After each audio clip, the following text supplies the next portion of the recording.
नमस्कार दोस्तों, मेरा नाम है अंशुमन नाइक और आप सभी का बहुत बहुत स्वागत है इंडियन डिफेंस न्यूज की डिफेंस टॉक सीरीज में, जहां पर हम रोज नए नए डिफेंस अपडेट्स के बारे में बात करते हैं। तो चलिए देर न करते हुए आज की वीडियो शुरू करते हैं।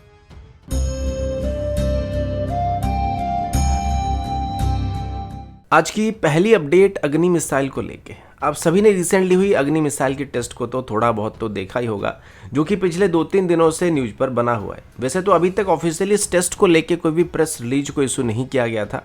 और ना ही डीआरडीओ की तरफ से इस रिसेंट टेस्ट के रिजल्ट के बारे में या फिर इस मिसाइल में किए गए कोई चेंजेस के बारे में जानकारी दिया गया था। लेकिन एक तरीके से हम ये भी कह सकते हैं कि ये जो मिसाइल टेस्ट किया गया था ये असल में अग्नि 5 मिसाइल है या कोई दूसरी मिसाइल है जिसको टेस्ट किया गया कंफर्म नहीं किया जा सकता है। मे बी अग्नि 5 के नाम से कोई दूसरी मिसाइल की टेस्टिंग वहां पे किया गया, जो कि शायद अग्नि 6 मिसाइल भी हो सकता है या फिर K5 सीरीज की मिसाइल भी हो सकता है। इसको लेके अभी एएनआई की तरफ से एक रिपोर्ट को पब्लिश किया गया था, जिसमें बताया जा रहा है कि 2 दिन पहले जिस मिसाइल की टेस्ट को कंडक्ट किया गया था,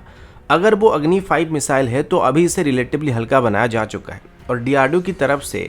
एएनआई को दिए गए डाटा के मुताबिक इसमें इस्तेमाल किए जाने वाले स्टील पार्ट्स को भी हटाकर वहां पे कंपोजिट मेटल से उसको रिप्लेस किया चुका है, जिससे अब इस मिसाइल की वेट पहले के मुकाबले लगभग 20% हल्का हो चुका है। अब अगर आप सोचिए कि अगर एक मिसाइल के अंदर हम फ्यूल को तो सेम रखते हैं, लेकिन अगर इसकी वेट को हम लगभग 20% के आसपास रिड्यूस कर देते हैं तो इसका रेंज अभी जरूर इंक्रीज होने वाला है। तो इस वजह से अभी ये क्लेम किया जा रहा है कि अगर अभी ये अग्नि 5 मिसाइल की टेस्टिंग किया गया था तो इसका रेंज अभी 5000 किलोमीटर नहीं बल्कि 7000 किलोमीटर के आसपास होने वाली है। इनिशियली हमको ये बात बताया गया था कि अग्नि 5 सीरीज के जो मिसाइल्स होते हैं उनकी रेंज अप्रोक्सीमेटली 5000 किलोमीटर के आसपास हो सकता है, लेकिन रिसेंटली इसका जो नाइट ट्रायल कंडक्ट किया गया था उसमें आपने देखा होगा मिसाइल की टेस्ट करने के लिए करीब 5400 किलोमीटर के दायरे के ऊपर वार्निंग को इशू किया गया था, जिससे साफ है कि डीआरडीओ को पता था कि अभी इस मिसाइल की जो रेंज है वो थोड़ा इंक्रीज हो चुका है और अभी ये लगभग 7000 किलोमीटर के आसपास स्ट्राइक कर सकता है, जिसकी रेंज में अभी लगभग चाइना के सभी मेजर सिटी मौजूद होने वाले हैं।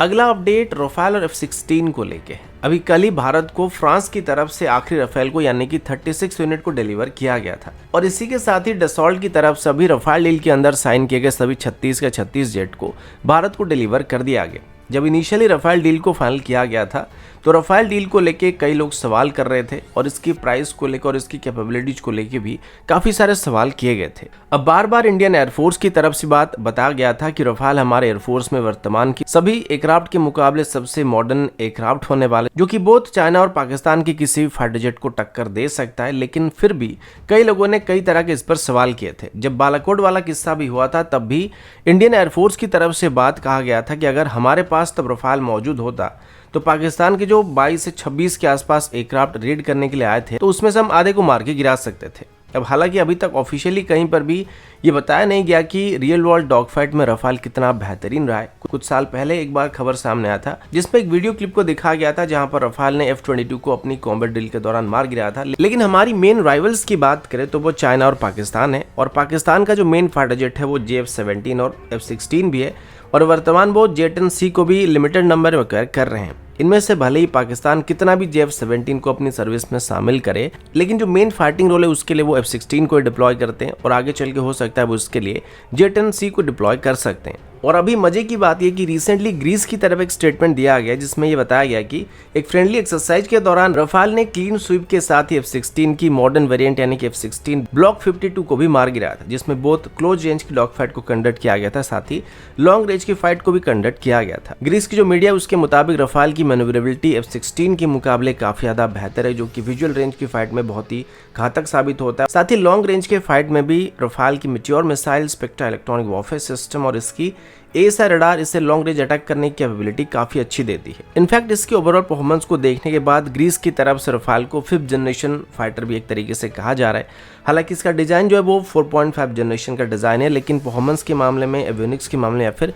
इलेक्ट्रॉनिक वॉरफेयर के मामले में रफाल जो है वो ग्रीस के मुताबिक 5th जनरेशन फाइटर जेट के स्टैंडर्ड को मैच कर सकता है। इसकी ज़्यादातर श्रेय जो है वो रफाल की स्पेक्ट्रा इलेक्ट्रॉनिक वॉरफेयर सिस्टम पर जाता है, जो कि इसको एक वर्चुअल स्टेल्थ को प्रोवाइड करता है और इसकी जो काम करने की तरीका होता है वो भी जो नॉर्मल इलेक्ट्रॉनिक वॉरफेयर सिस्टम होता है उसके मुकाबले काफ़ी अलग होता है। और इसके अलावा इसकी सुपीरियर AESA रडार भी स्टेल्थ टारगेट को काफ़ी दूरी से डिटेक्ट कर सकता है और इसकी मिट्योर मिसाइल की वजह से काफ़ी लंबे शॉट वहाँ पे ले सकते हैं। और जब तक ये दुश्मन को डिटेक्ट नहीं करता है तब तक रफाल का जो स्पेक्ट्रा इलेक्ट्रॉनिक वॉरफेयर सिस्टम होता है वो काफ़ी हद तक दुश्मन के रडार से बचाए रखने में काफ़ी मदद करता है। और इसी वजह से रफाल एक 4.5 जनरेशन एयरक्राफ्ट होकर भी 5th जनरेशन फाइटर के साथ भी लड़ाई लड़ सकता है।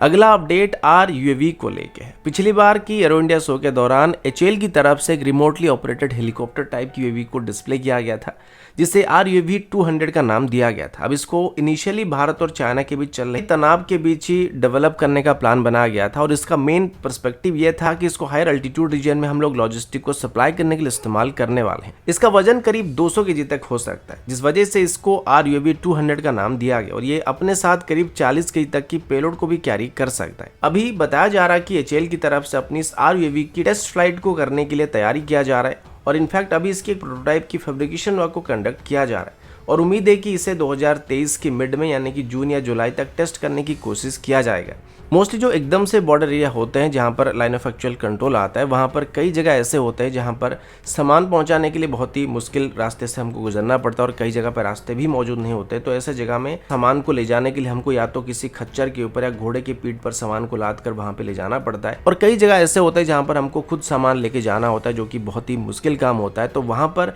इन ड्रोन्स को अभी डिप्लॉय करने का प्लान किया गया था और HAL के मुताबिक जैसे ही इसकी इनिशियल डेवलपमेंट कंप्लीट हो जाएगा तो इनिशियली वो इन RUAV ड्रोन की करीब 60 यूनिट को मैन्युफैक्चर करके आर्मी को डिलीवर करने वाले जो कि इनिशियली लॉजिस्टिक और कार्गो ट्रांसपोर्टेशन के लिए इस्तेमाल किया जाएगा।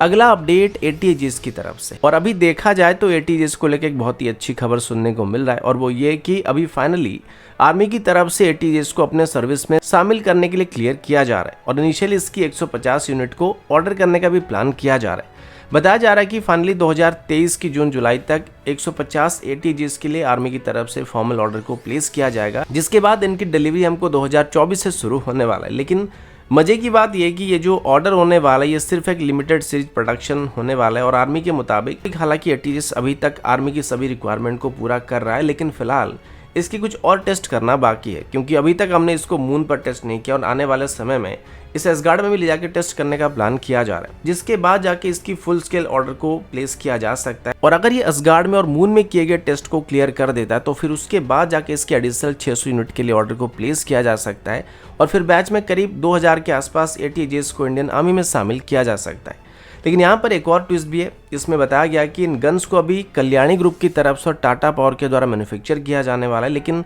इन दोनों की तरफ से जिन ATAGS को बनाया जाता है भले ही वो दिखने में बाहर से सेम लगते हैं लेकिन इसमें वो लोग अलग अलग तरह के कंपोनेंट का इस्तेमाल करते हैं। अब इसमें ये आर्मी को डिसाइड करना है कि उनको इनमें से कौन सा वेरिएंट ज़्यादा पसंद है और जिस भी वेरिएंट को आर्मी ज़्यादा प्रेफर करेगी उन गन्स को ज़्यादा मात्रा में आर्मी में शामिल किया जाएगा और दूसरे वेंडर को रिड्यूस नंबर में ATAGS को खरीदने के लिए ऑर्डर को प्लेस किया जाएगा। यानी कि अगर आर्मी कहता है कि हमें कल्याणी ग्रुप की ATAGS यूनिट ज़्यादा अच्छे लगते हैं तो 2000 में से जो मैक्सिमम ऑर्डर रहेगी यानी कि मेजोरिटी के आसपास 60% के आसपास जो ऑर्डर रहेगी उनको कल्याणी ग्रुप को दे दिया जाएगा और बाकी बचे 40% या 30% जो भी बचेगा उसको टाटा पावर के द्वारा मैन्युफैक्चर किया जाएगा। तो दोस्तों अभी के लिए इतना ही, मिलता हूँ आपसे अगले वीडियो में, तब तक के लिए जय हिंद, वंदे मातरम।